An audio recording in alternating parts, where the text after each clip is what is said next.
Assim que isso, confirmado aqui, começou.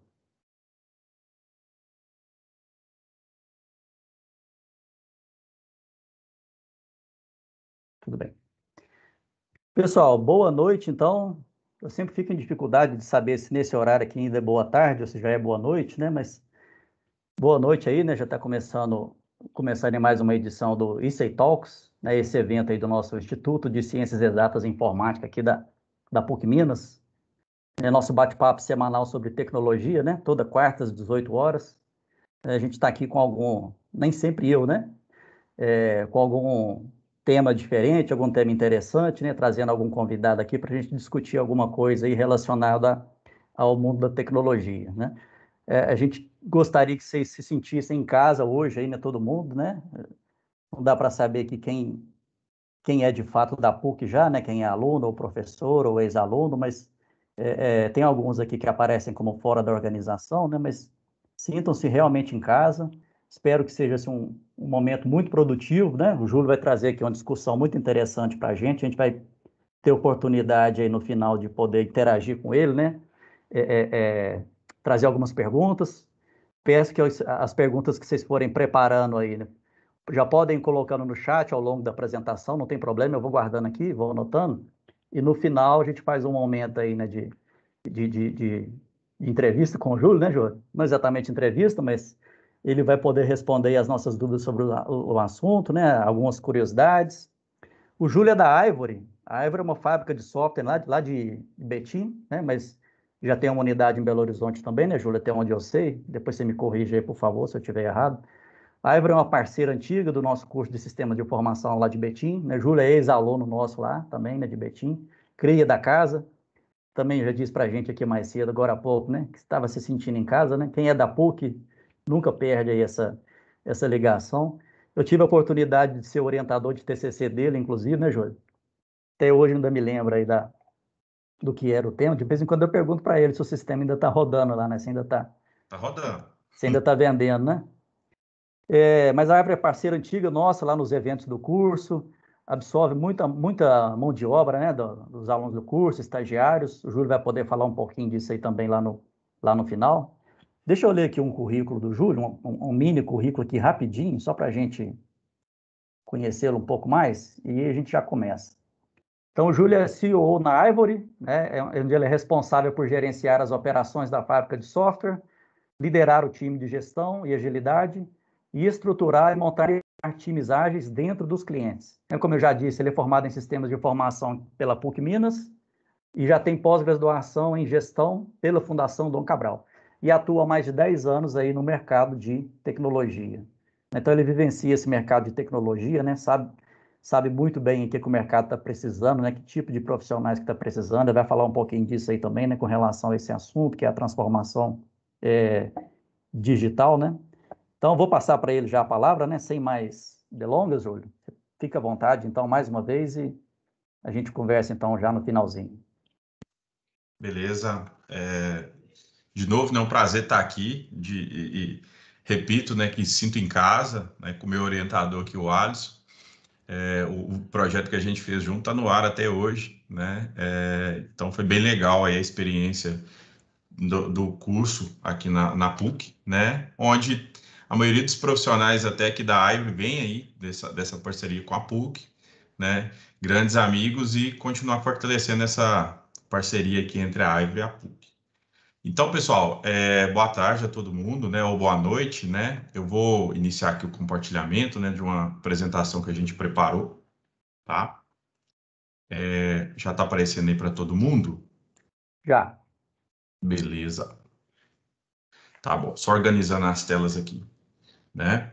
E o próprio professor disse, né, é um tema muito relevante, né? A gente está até brincando aqui, né, com a pandemia, que é uma coisa triste, né?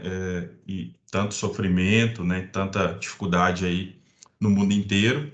Mas a transformação digital, né, a aceleração digital aqui, ela vamos dizer assim, tá cada vez mais rápida, né? A necessidade de profissionais, Brasil e mundo afora, está cada vez maior, né? Para a nossa surpresa aqui, no ano de 2020, quando tudo isso começou, né, a gente ficou com bastante receio, né, queria acontecer com o mercado, e acabou que as demandas continuaram, até cresceram, né, as empresas continuaram se transformando, continuaram investindo, né, e a gente vai falar um pouco desse tempo, de o que nós, né, como fábrica, a gente ajuda o mercado, ajuda as empresas, né, e o que os profissionais, que são vocês, os alunos da PUC e de outras instituições, o que eles vêm a somar aqui, o que a gente faz no dia a dia, tá? Então, como você falou, né, professor, vou começar aqui e as perguntas vão listando aí, que ao final estou aqui para tirar todas, né? A gente bater um papo aí, mas no final, beleza? Então, vou começar aqui, pessoal. Então, como o início aqui é a apresentação, né? Sou da Ivory, né? E a gente vai falar aqui do papel das fábricas o papel das fábricas de software na transformação digital, né? Então, eu vou passar rapidinho aqui para algumas coisas que já foi falada e aqui um breve histórico do meu currículo, né? Como eu disse, fui aluno da PUC e em 2016, né, eu terminei o curso, tem até pouco tempo, né? Mas o tempo inteiro aí com contatos com pessoas que estão sempre entrando, sempre há processo de estágio ou, né, pessoas que já estão aí no mercado que acabam entrando na Ivory, né? Beleza. Então, fala um pouquinho do que é a Ivory, né? A gente é uma empresa de tecnologia da informação, né, e transformação digital, né? E a gente trabalha com customização de sistemas, né? Qualquer produto de software ali que a empresa venha criar, né? Ou seja, para sanar algum processo, melhorar algum processo, ou seja, para ser core do negócio das empresas. É uma coisa que a gente vai falar muito aqui também, né? E a gente é inquieto, a gente gosta de desafio, a gente gosta ali de complexidade, né? De criar junto. Então, a gente trabalha com soluções tanto para reduzir custo e também soluções para gerar receita, né? E a gente vai falar um pouquinho disso ao longo da apresentação. Aí um pouquinho da linha do tempo, né, aqui da Ivory. A gente já está há bastante tempo no mercado, né? Então, em 2011, vem ali um nascimento da Ivory, né? A Ivory, ela começou em Belo Horizonte, depois ela voltou para Betim, né? A gente fala aí um renascimento, né? O nosso fundador, Daniel Vidigal, é aqui de Betim. E a partir de 2011 a gente começa ali com um time bem enxuto. No começo eram 3 pessoas, depois 5 e foi crescendo, né? A gente começou nesse início bem criando portais com a tecnologia chamada SharePoint, né? Lá atrás e logo em seguida começou demandas de customização de projetos web, né? Em 2016, começamos a desenvolver também mais no mundo focado em plataformas mobile, né? Muito com projeto de desenvolvimento híbrido, né? Tecnologias que geravam aplicativos para Android e iOS. Em 2017, a gente começa a diversificar um pouco mais as tecnologias que a gente usava aqui. A gente era muito, e ainda é, né, de certa forma, focado ali em tecnologias Microsoft, .NET, mas em 2017 a gente começou um trabalho de Python, né, para um cliente de São Paulo. E ainda em 2017 a gente também começou a expandir a sede, né? A gente tem um time no Rio, a gente tinha esse time aqui em Minas que ia direto ali para São Paulo, a gente começou a atender licitações aí para o Brasil afora, Norte, Brasília, Rio Grande do Sul, né? 2018 a gente começa a trabalhar um pouco mais com a ideia de squads, né? Mais times, projetos mais perenes, né? Maiores. E 2020 a gente ultrapassa aí a marca de 1.000 colaboradores. A gente inaugura uma sede em Belo Horizonte, né? O ruim é que a gente acabou de inaugurar a sede, veio a pandemia aí, mas a gente decidiu manter, tá lá uma sede nova em Belo Horizonte.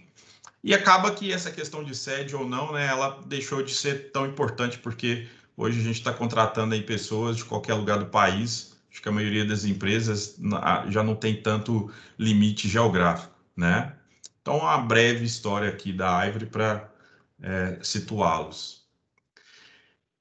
Para a gente falar um pouquinho de transformação digital, né, a gente falar um pouquinho também de dados, e aqui uma pesquisa recente que a Dell fez, né, 80% das empresas aceleraram a transformação em 2020, né? E talvez seja maior aqui em 2021, e um investimento de 3,9 trilhões, né? Quase 4 trilhões, é muita coisa. Sem contar o Brasil, né? A quantidade de oportunidade de empresas que aceleraram durante esse tempo, né? E aí, essa questão de transformação digital, às vezes ela é uma palavra que acaba que, se a gente fazer uma pesquisa no Google, é muito utilizada por marketing, às vezes é uma buzzword, mas aqui eu vou trazer uma visão um pouco mais real do que é a Ivory, do que a gente acredita, né? Que é transformação digital de verdade, né? E aqui é um quadro, né? Que a gente, baseado em uma pesquisa, como que é o mercado, né? De todos os setores e a divisão aqui em níveis de maturidade que a empresa está de transformação, né? Desde o início até as que estão no topo aí, né? Então, nesse quadrante aqui, a gente tem os beginners, né? Os iniciantes de transformação digital, sempre aquela empresa bem tradicional, a empresa de engenharia ou qualquer setor, né? Que tem uma receita muito grande, mas tá vendo a mudança aí no mercado. Vou começar a investir. Coloca um desenvolvedor, compra um projeto de escopo fechado, vamos fazer um aplicativo, vamos começar alguma coisinha aqui, mas ainda acha que transformação digital é só iniciar um projeto de software, né? A cultura bem imatura, né? Ao lado de cima, que mais voltado para as capacidades digitais, a gente tem os fashionistas. Os fashionistas é a turma da modinha, né? É a empresa, não, vamos criar uma diretoria digital, vamos criar. Surgiu blockchain, surgiu IA, surgiu tal versão de tal tecnologia, dados. Vamos colocando, vamos colocando, vamos colocando, e também voltado só para investimento, né? Ainda com a cultura, né? Digital um pouco ainda pulverizada, ainda muito setorizada, né? Mas há aqui uma consciência bem maior, né, de investir em tecnologia.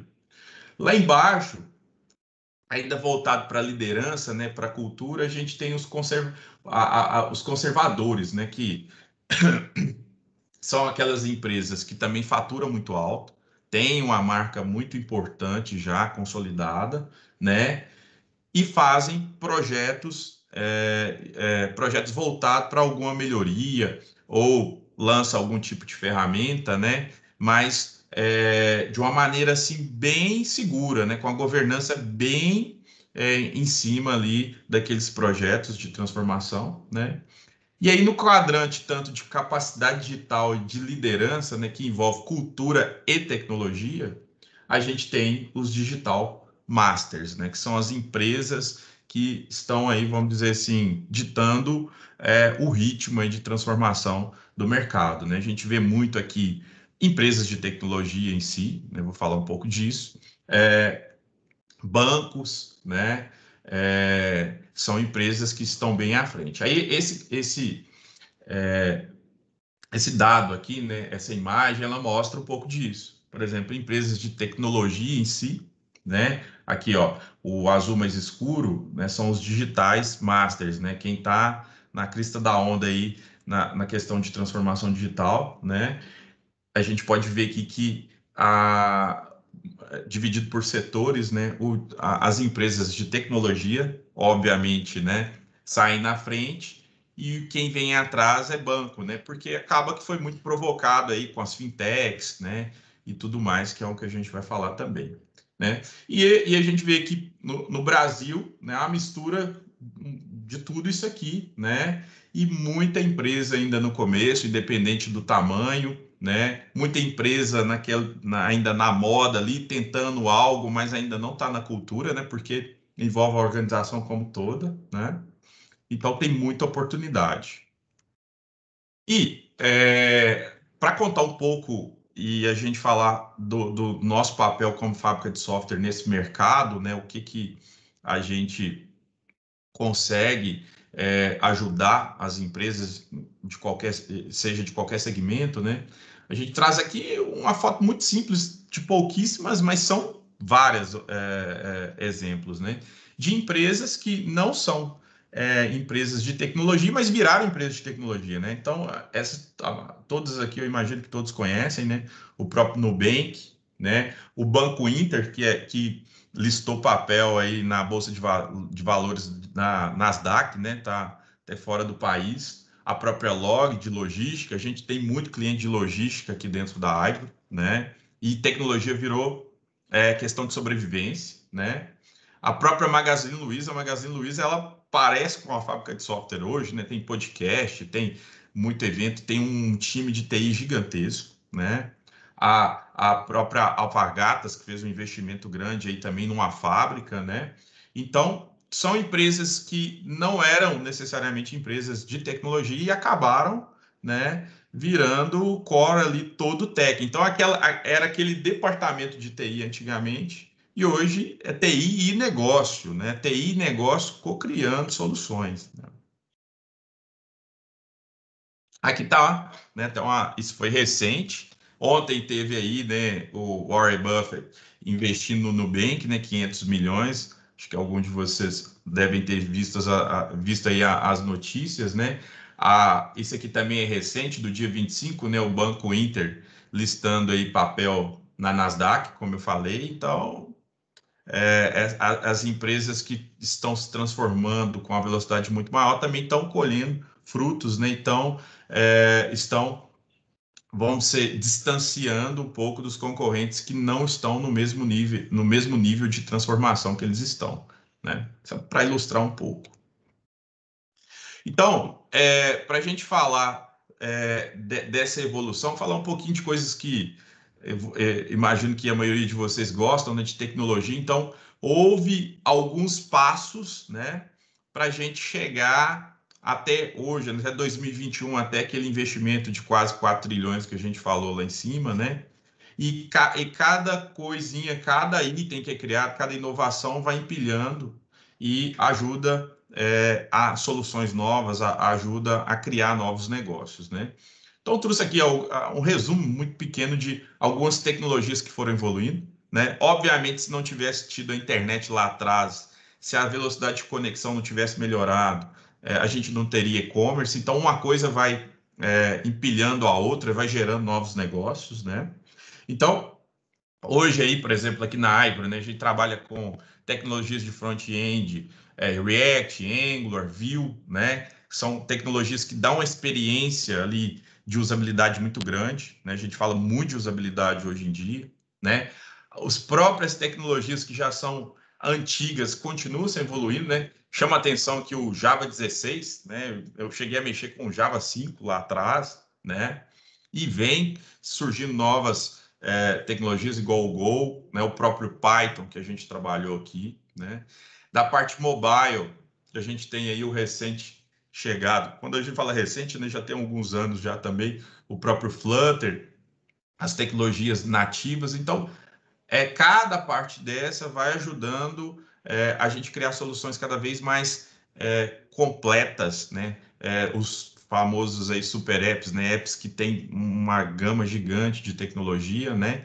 E sistemas incríveis de sistemas web, e-commerce, etc., né?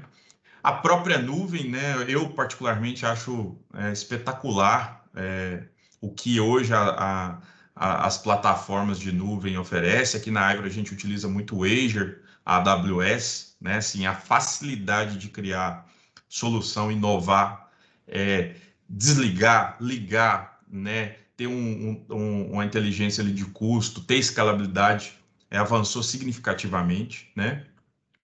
E aí, inteligência artificial, ciência de dados, o próprio low e o no code, né? Porque nem tudo, às vezes, requer um desenvolvimento complexo ou grande, né? Então, tudo isso aqui vem favorecendo com que a gente chega lá embaixo, né? Que eu vou mostrar para vocês, no que a gente vem ao longo desses 10 anos e outras fábricas, talvez até mais antigas, e vem ajudando as empresas do mercado. Então, lá 10 anos atrás, a gente tinha tal framework, tal linguagem, era o que tinha na época, aquilo a gente já conseguia fazer bastante transformação, mas à medida que isso aqui vai evoluindo, vai gerando novas possibilidades e novas opções, né, de inovar, né?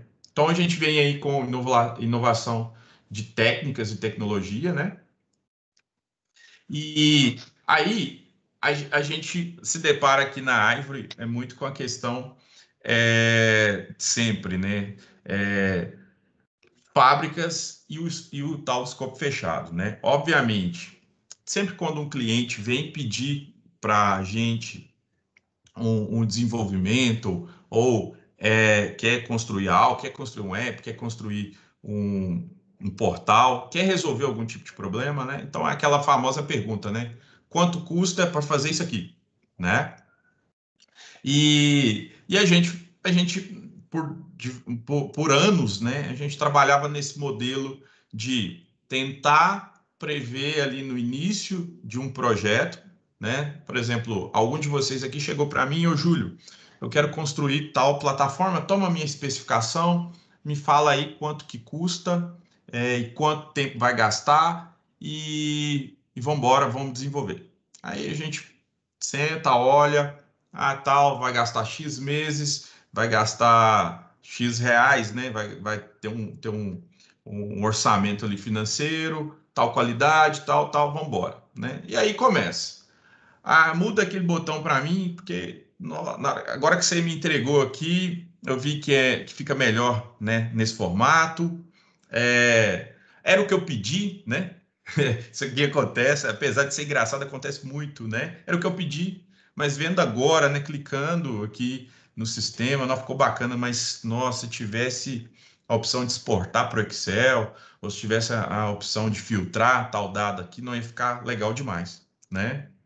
E a gente, como fábrica, a gente tem que controlar o custo também, tem que controlar a entrega, a gente fala, não está no escopo.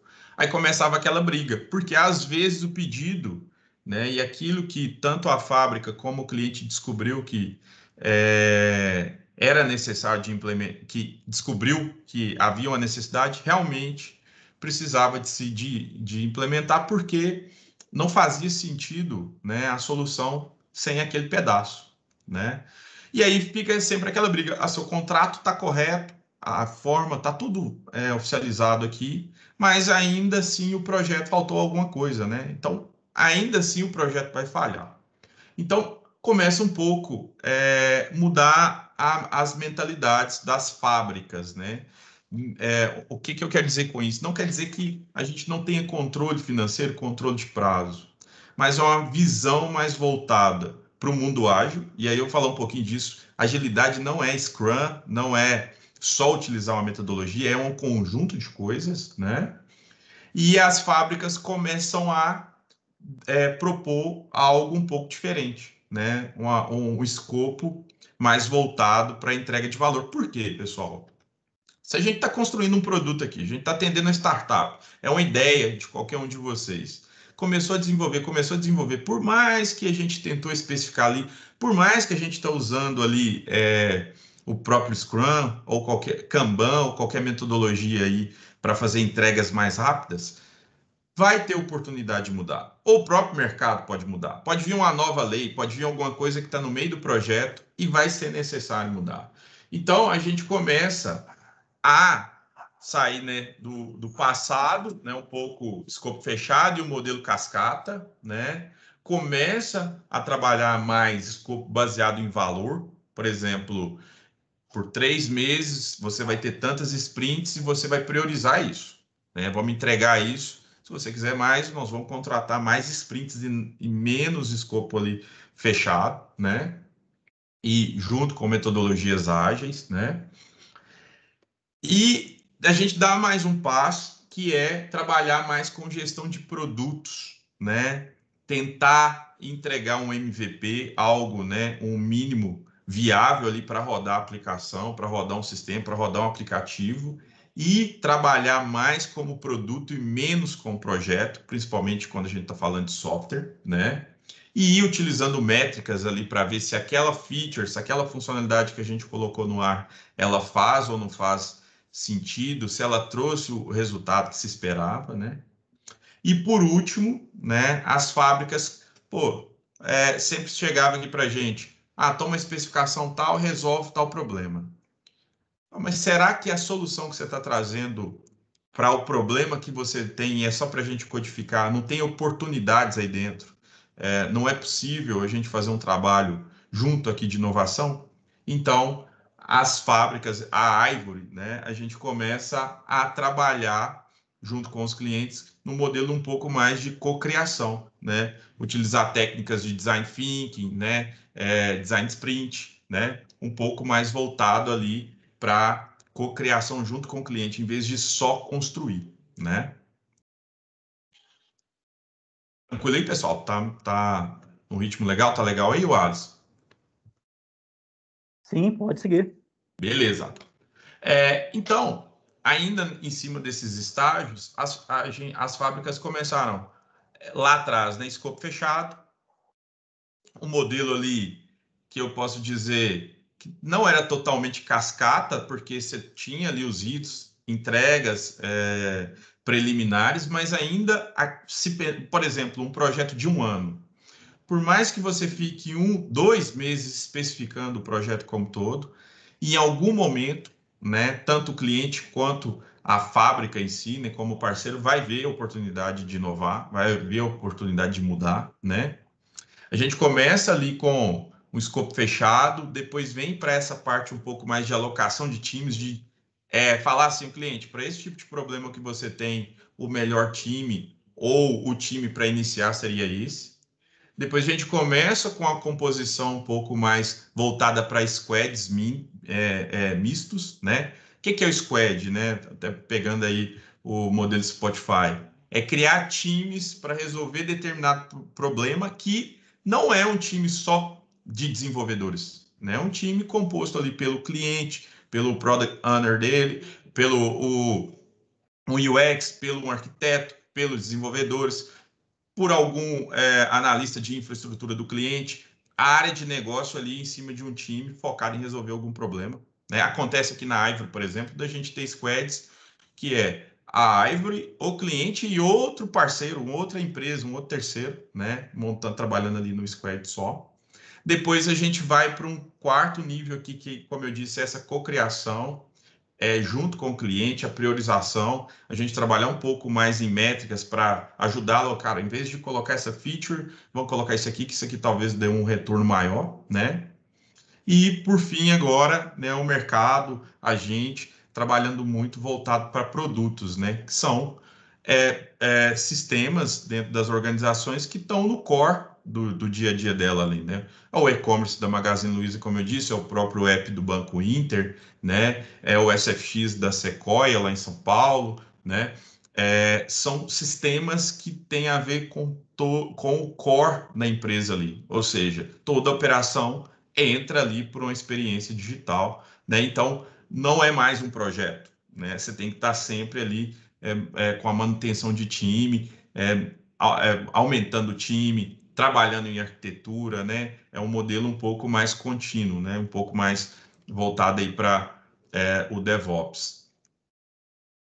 E aí também há, durante esse período, uma mudança de paradigma, né? Como eu disse lá atrás, né? Os iniciantes em transformação digital, eles pensam muito em resolver custos, né? Aquela planilha ali que todo mundo compartilha e eu tenho um trabalho gigantesco para atualizá-la, para gerar ali um relatório ou algo do tipo, ou eu tenho ali uma quantidade de profissionais que talvez poderia estar fazendo um outro trabalho aqui em vez de fazer um esforço repetitivo, né? E é, passa por essa mentalidade de só TI para resolver problema de custo e começa a TI para trazer receita, né? Que vira o core da empresa, né? Que tem aquele produto ali que está todo mundo plugado nele. Uma Localiza, por exemplo, a experiência de locação de carro totalmente digital, né? Então, você sai de um modelo onde a TI era a TI para sempre otimizar, né? E agora a TI para otimizar e ainda trazer receita, né? Então a gente está vendo essa mudança aí nos últimos anos e isso se acentuou muito agora em 2019, 2020, 2021 e com certeza é algo que não muda mais, né?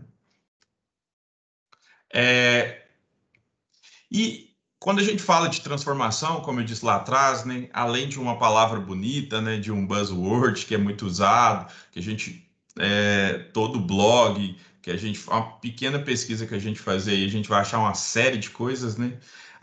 A fábrica, ela traz o benefício de viver isso no dia a dia em N contextos, né? Então, você entra numa empresa que é muito tradicional, você entra numa empresa que é um pouco mais acelerada, quero entregar de qualquer forma, né? Você entra numa empresa que é um pouco mais metódica, né? E a gente vivencia todos esses ambientes e pega com o aprendizado que a gente tem ao longo do tempo, né? Em metodologias e começa um trabalho ali de tentar aculturar essas empresas e aculturar o mercado. Porque aqui o que mais acontece é sempre as empresas ainda, né, algumas buscando o modelo antigo. Não vamos especificar tudo aqui, eu preciso de saber começo, meio e fim, nada vai mudar. Eu te garanto que nada vai mudar, né, mas o que a gente percebe é que, como eu disse lá em cima, sempre haverá oportunidades e é um modelo que não funciona, não está funcionando mais,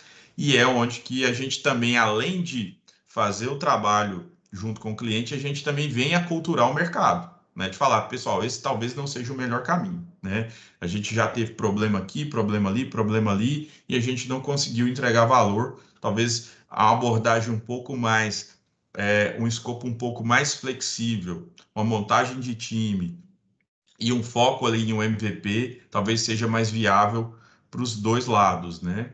Então, aqui alguns erros que a gente vê aí, né? Quase sempre acontecer, né? Primeiro deles, né? A ausência de transparência e confiança do cliente nos fornecedores, né? É, a gente sempre, quando vai começar um novo trabalho com o cliente, há aquela nuvem de desconfiança no início, né? Há muitas pessoas que têm, vamos dizer assim, uma resistência inicial. Então, isso vem muito em cima de que transformação digital não é só tecnologia, é forma de pensar, né? Existem casos que sabota-se as metodologias, melhores práticas, baseado ali num desejo, numa política ou numa meta, né? Ah, não, porque tem que entregar porque o presidente pediu, né? E isso é um pouco ainda também cultura, como a gente falou lá em cima, né? As digitais masters, a cultura e a tecnologia andam junto, né? As fashionistas ali ainda estou experimentando muita coisa, mas há silos, há esses pedidos que vêm, às vezes, até sem um objetivo, por quê, né? E você tem as empresas que estão ali bem no início, que estão tentando algo, mas é muito voltado ali top-down. Eu estou criando uma feature não é porque alguma métrica ou porque o mercado pediu ou algo do tipo. Não, é porque vamos fazer isso aqui, porque eu acredito que isso aqui que vai dar certo e faça porque tal pessoa pediu, né? Então é algo que também atrapalha muito, traz aí uma dificuldade nessa movimentação de entregar uma experiência mais digital, né? Outro que é focar demais em só tecnologia e pouca energia ali na resolução de problemas e cultura, né? Como eu disse, a gente vivencia isso aqui e sabe que transformação digital não é só tecnologia, né? Muito cultura. Pouca diversidade na hora de inovar, né? Então, essas ferramentas que eu citei ali em cima, design thinking, design sprint, né? Toda a estratégia ali de facilitação para co-criar, para inovar, né? Se a gente fazer uma sala para fazer uma cocriação só de gerentes, estão só com a visão ali na perspectiva deles, você acaba perdendo oportunidade ali de gerar alguma solução fora da caixa, né? Então, pouca diversidade ali nas decisões. Isso acontece muito, né? A gente tenta trabalhar isso com os clientes, mas também é uma coisa um pouco mais lenta, né? E fazer longos planos com pouca adaptabilidade, que é aquilo que eu falei lá no início. Querer prever em janeiro o que vai acontecer no dia 20 de dezembro. Dia 20 de dezembro eu vou dar o último deploy do projeto e acabou. O cronograma bonitinho, o orçamento bonitinho, a solução ali com vários usuários, né?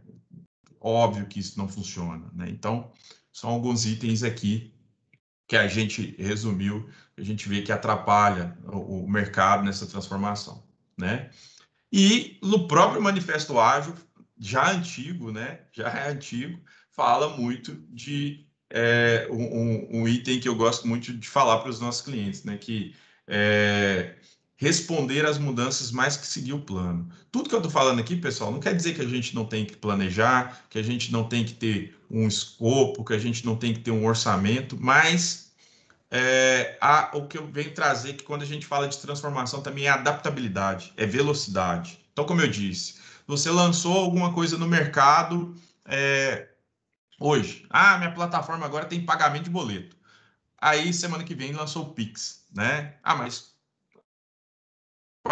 os usuários estão aderindo ao Pix. Ah, mas a gente depois tinha que construir relatório, não sei o que, não sei o que. Se o Pix ali vai trazer uma receita, vai trazer mais usuários para a plataforma, aquele plano que foi desenhado ali um pouco tempo atrás foi uma variável nova que chegou. Por que não se adaptar? Por que não deixar parte daquele escopo mais para depois, né? E atacar ali o que vai dar mais resultado. Então, é fazer planos menores, né? Mais voltado para, como eu disse, para MVP, para entregas menores, trimestrais, né? E mesmo um plano trimestral, reavaliar ele o tempo inteiro, né? E ir se adaptando, né? E por que utilizar uma fábrica, né? Por que utilizar um parceiro, né? Então, a gente tem diversos casos aqui que as empresas estão começando. Ou é uma empresa, uma empresa uma sociedade de advogados, ou uma empresa que seja uma empresa de comércio eletrônico, tem um e-commerce que quer integrar com alguma outra empresa, ou uma empresa que quer fazer alguma solução logística, ou alguma ideia, né? Sempre chega uma ideia aqui também para a gente que quer construir algum novo modelo de negócio, que quer construir uma startup, né? E você criar um time do zero sozinho, você já começa a ter problemas desde a entrevista. Como que você vai saber qual o tipo de perfil ali que você tem que entrevistar, qual o tipo de perfil que você tem que trazer para dentro da sua equipe, que tecnologia, né? É complexo. Então as fábricas ajudam muito na montagem do time inicial ali, né? Da própria cultura. Acho que parou de compartilhar aqui. Estão vendo Não, aí, só pessoal? saiu, estamos vendo, mas só saiu A da apresentação. apresentação, né? Eu vou só voltar ela aqui. Opa, beleza. A própria base de conhecimento ali de histórico, né? Que a gente já tem ali vivenciado em diversos clientes, né? A maturidade em desenvolvimento, inovação e segurança. Segurança da informação também é algo a todos, né? A qualquer solução que a gente for implementar, a se tomar cuidado, né? A própria flexibilidade de uma fábrica. Então, por exemplo, contratei uma equipe de 5 desenvolvedores .NET, mas algum ponto aqui do produto que eu estou desenvolvendo requer um pedaço de desenvolvimento em Kotlin, porque eu vou fazer aqui um app nativo para Android. Ou aquele time, se eu começo a absorver .NET, Kotlin, aí depois eu vou para o Swift para fazer a iOS e só vou aumentando o time, ou tento fazer na amarra com aquele time e acabo tendo perdas de qualidade, né? E a fábrica de software não, ela tem uma flexibilidade muito maior para alocar, desalocar, né? Times e aumentando ali junto com o cliente, né? Naquele começo ou em algum processo avançado dele, né? A própria agilidade na formação e contratação, como eu disse, né? As fábricas, né? Em geral, tem um time muito maior, um corpo técnico muito maior. O caso da Ivory até diferente. Pensando nisso, a gente criou até uma vertical, que é a Ivory Talent, justamente para ajudar nas contratações, né? Então, a gente consegue acelerar muito isso. Agilidade e mapeamento nas oportunidades, né, de inovação, e agilidade na validação e resolução de problemas e soluções. Por quê? Você contrata, obviamente, um squad com a fábrica de software, mas você conta ali com todo o aparato que está por trás dela, né? Então, por exemplo, você tá conversando com o arquiteto no seu produto, no seu projeto. Esse arquiteto conversa com outros arquitetos ali dentro, né? E quando você tem um time só se olhar, não, estou com controle, né, total, o time é meu e tal. Mas você acaba perdendo, né, nesse compartilhamento, nessa quantidade de informação que uma fábrica de software acaba ajudando ali no início. Mas, como eu disse, não necessariamente, né, a gente trabalha muito nesse modelo, o cliente tem que ficar com todo o seu negócio dentro de uma fábrica. Pode ser um modelo híbrido, onde tem o time dele junto com um time nosso, né? Pode ser que um momento o cliente esteja numa maturidade que ele deseja internalizar toda a operação para ele, né? Mas a gente, como fábrica, a gente consegue ali uma flexibilidade, uma formação, né, bem mais rápida, né? Como que a gente faz aqui na Ivory, né, para contextualizar um pouco disso que eu estou falando, de cocriação até a entrega final? A gente tem o primeiro gate, né? A gente divide esses serviços, né? Que é a parte de imersão e análise, né? Que antigamente você ia lá só, você ia construir uma especificação funcional. Quando a gente fala desse gate de imersão e análise, é tudo isso que eu falei, trabalhar com técnicas para extrair ali um requisito, mas não aquilo que a pessoa está pensando que é a solução de imediato, né? Mas algo que pode ser um pensamento fora da caixa, né? A gente tem a parte do Gate 2, que é ideação e prototipação, né? Então, ou seja, junto ali com a parte de imersão, fazer protótipos para testar ali o comportamento do usuário. Então, aquilo que a gente tem quase certeza que era para desenvolver, vamos já desenvolver? Não, vamos fazer aqui mais uma imersão, vamos chamar um time diverso aqui, né? Vamos usar algumas ferramentas aqui, agora no cenário de pandemia, né? Online, o Miro, o Mural, né? E fazer essas cerimônias remotas, né? Para a gente debater ali e facilitar a cocriação, né? Lá no Gate 3, aí sim a gente começa a desenhar roadmaps, né? O que a gente vai implementar, de novo, tentando fazer ali ciclos mais curtos, né, de planejamento, né? E só depois disso, aí sim a gente começa ali com o trabalho de um squad, né? O que não quer dizer que nesses gates anteriores eu não posso utilizar time de desenvolvimento, porque como eu disse lá em cima, quanto mais diverso o time, melhor é o resultado ali de um processo de imersão, né? Então, aqui que é a fase que a gente entra ali, não, vai precisar de um desenvolvedor júnior, um desenvolvedor sênior, front, um back, um QA, um gerente de projetos, e aí a gente monta esses times, né? E no final, né, todo software, principalmente sistemas grandes, produtos, né, perenes, vai precisar de uma etapa ali de suporte, de acompanhamento. Muitas vezes a gente faz uma transição para o cliente e muitas vezes a gente monta uma estrutura dentro da própria fábrica para atendimento e suporte ali daquela solução que a gente construiu, e ela vai voltando aqui para o momento de execução, às vezes volta para o Gate 1 e a gente vai fazendo um ciclo ali de inovação contínua, né? Isso que lá em cima eu vim falando, né, desde o escopo fechado até a gente chegar a esse modelo aqui, que é o nosso modelo atual, né? Essa parte do suporte, como eu disse, a gente tem casos onde tem um suporte de 24/7, tem um suporte que atende só, né, um horário específico, né? Isso vai muito ali da demanda, da solução, o tempo que ela roda, o tempo que ela pode ficar indisponível, o tempo que ela pode se recuperar, né? Isso também a gente consegue fazer. As fábricas em si, elas possuem uma flexibilidade maior, né, para oferecer esse tipo de serviço, né? E aí, galera, no final de tudo, né, que a gente falou bastante aí, da própria transformação, principalmente da quantidade de oportunidades que, desde os iniciantes de transformação digital até os digitais masters têm, né? A gente está aí, como eu disse, num cenário de muita e muita oportunidade, e não é diferente aqui na Ivory, né, onde a gente tem muita gente aí da PUC e de outras escolas, mas a grande maioria aqui, até aqui em Betim, veio da PUC, né, e a gente está com uma série de oportunidades aqui dentro, também não poderia deixar de falar disso, né, a gente está com algumas vagas abertas, desenvolvedor .NET, né, Full Stack, o próprio desenvolvedor júnior, esse processo de estágio, quando eu coloquei que em breve, né, a gente acabou de abrir hoje, né, vai rolar um processo de estágio aí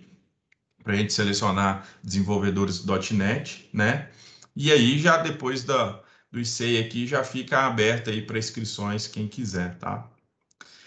E para encerrar aqui, né, uma frase, né, que a tecnologia vai reinventar o negócio, mas as relações humanas continuarão a ser a chave para o sucesso. Que é muito isso que eu quis trazer aqui hoje. Transformação digital não é só tecnologia, né? Tecnologia é uma das ferramentas, tecnologia é um, né, dos componentes aí para se transformar, mas vai muito mais para o lado da cultura, para o lado de relações humanas, né? A gente negocia de humano para humano, né? E o segredo, né, para o próprio mercado, né, a evolução contínua nossa, da própria Ivory, né, do mercado brasileiro e internacional, com certeza, pessoas, né, relação entre pessoas. Então, a gente aqui na Ivory pauta muito por isso, né, e também é um trabalho que a gente faz aí com os nossos clientes, né, para cada vez mais ter times, né, times de alta performance, uma relação boa, né, que acaba que a gente vai conseguir, junto com a tecnologia, entregar aí mudanças, inovação e mais receita, como eu disse aqui. Beleza? É isso, né, que eu gostaria de trazer aqui. Fiquem à vontade, fica à vontade, Alisson. Beleza, Júlio. Bacana demais aí o assunto. Muito atual, né? Quem vive de tecnologia hoje em dia, né? Que é o caso de todo mundo aqui, tem ouvido falar desse tema aí bastante, né? Um tema muito interessante mesmo assim, de se ouvir. Pessoal, alguém tiver alguma pergunta aí para o Júlio, pergunta, comentário, né? Qualquer coisa do tipo aí, qualquer intervenção, pode mandar pergunta aí no chat. Pode abrir o microfone também se quiser, né? Fazer a pergunta aí verbalmente. Tudo bem? Enquanto não aparece a pergunta, Júlio, deixa eu começar com uma minha aqui. Na verdade, a pergunta que eu ia fazer, você respondeu ali com a última frase do slide ali, tem a ver com a reinvenção. Eu ia te perguntar, a transformação digital é uma oportunidade ou uma necessidade, na verdade, assim, para as organizações se reinventarem? Porque lá no início você mostrou ali o perfil das organizações que mais promovem, né, a transformação digital e em segundo lugar lá estão os bancos, né? Sim. E para a gente, assim, que já tem um pouquinho mais de idade, né, mais dos 40 anos, eu lembro como eram os bancos antigamente, quando eu era criança. Eu cheguei a ser office boy num banco quando eu tinha 15, 16 anos. Era outra coisa completamente diferente. Nem dá para dizer que é a mesma atividade praticamente. Então, reinvenção é a palavra, né? Era muita oportunidade, né? Ainda é muita oportunidade, mas a gente não está notando que também é questão de sobrevivência, né? Principalmente um ótimo exemplo é o mercado de bancos. Não tem, a gente até brinca, né? Aqui na região nossa, sou aqui da região de Mateus Lema, tem alguns bancos que decidiram atender o público que vai lá, que gosta de ir no banco, né? Mas ele pegou um nicho pequeno ali e vai ficar naquilo, né?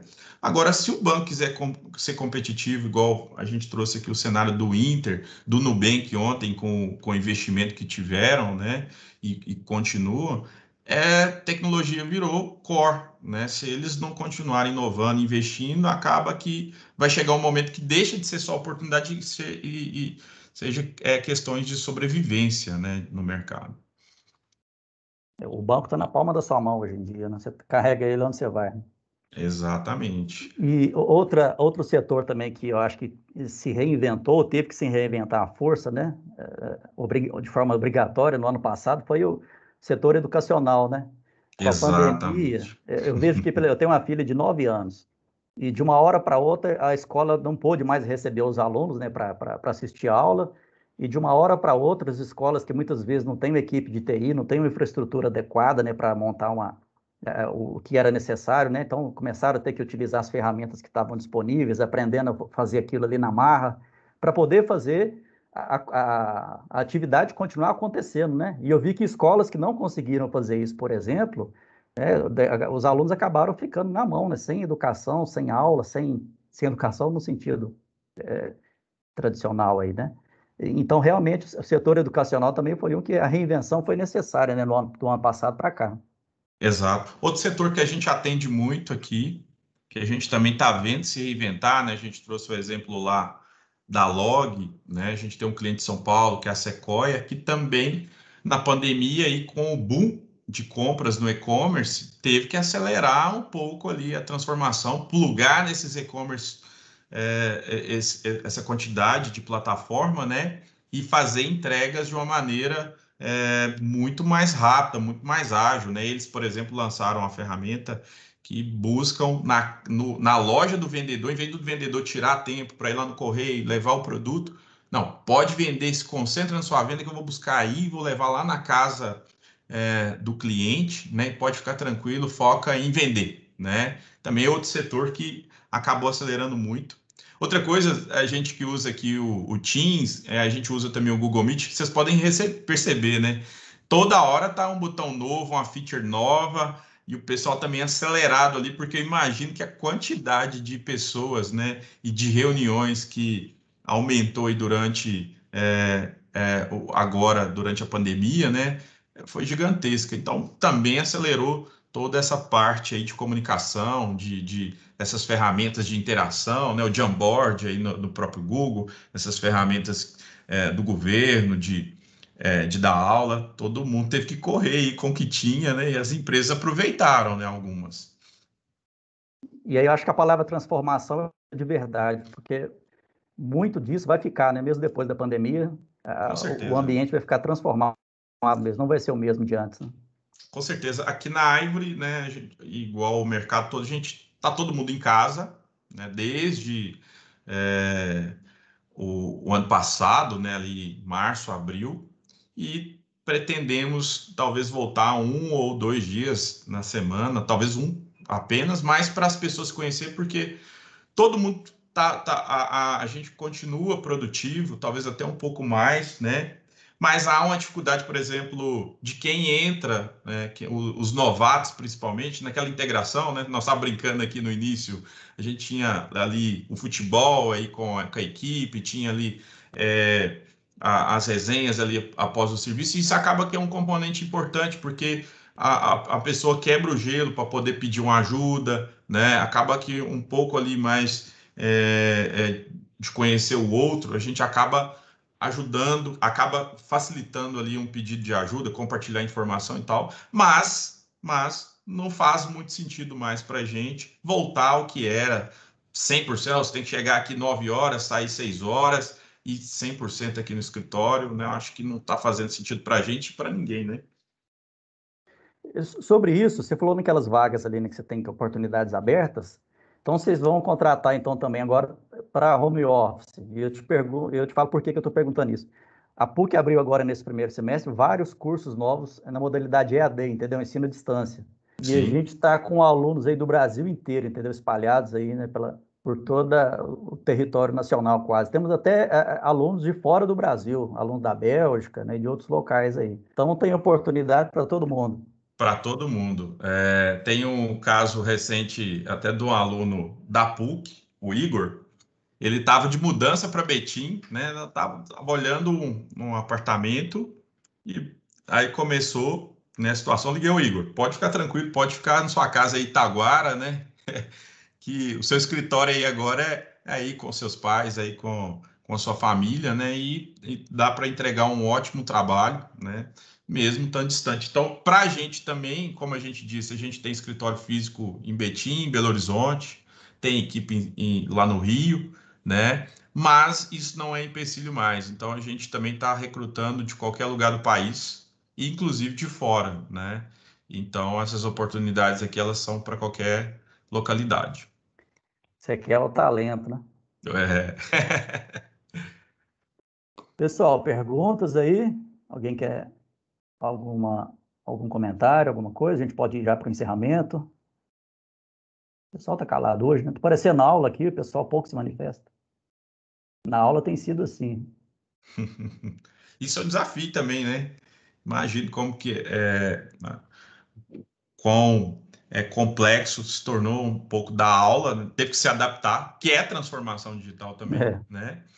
É, mas acaba que é o que é aquela pós que eu até comentei que quando começou esse cenário, eu ainda estava no final dela, era a instituição ela toda física, né? Todo o curso, todo presencial também tiveram que se adaptar na correria, a gente também, mas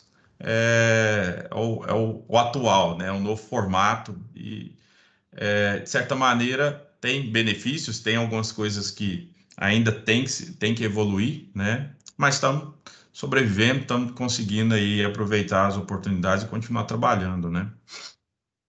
beleza. Pessoal, então, acho que a gente já pode ir encerrando aqui, né? Júlio, mais uma vez, a gente quer agradecer.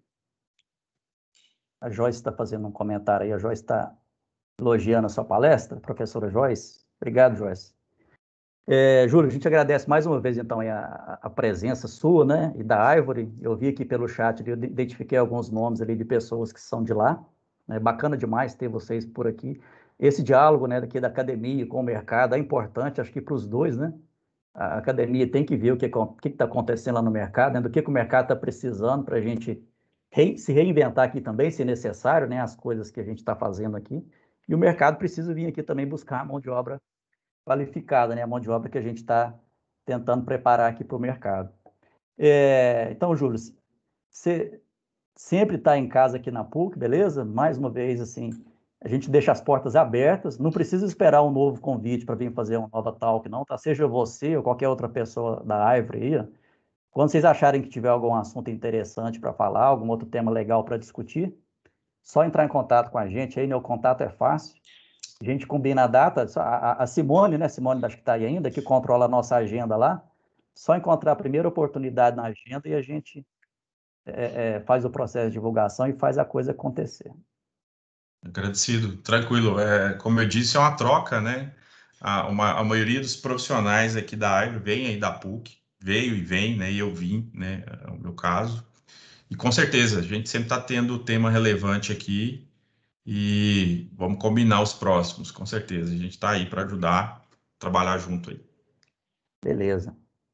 Pessoal, então, boa noite para todo mundo, né? Eu não sei se todos aqui têm aula agora nesse momento. Eu, por exemplo, tenho de correr aqui para a aula presencial agora. Então, boa noite para todos. Eu vou interromper a gravação aqui. A gente se vê numa próxima oportunidade, então. Até mais, Obrigado. pessoal. Valeu, pessoal. Até mais.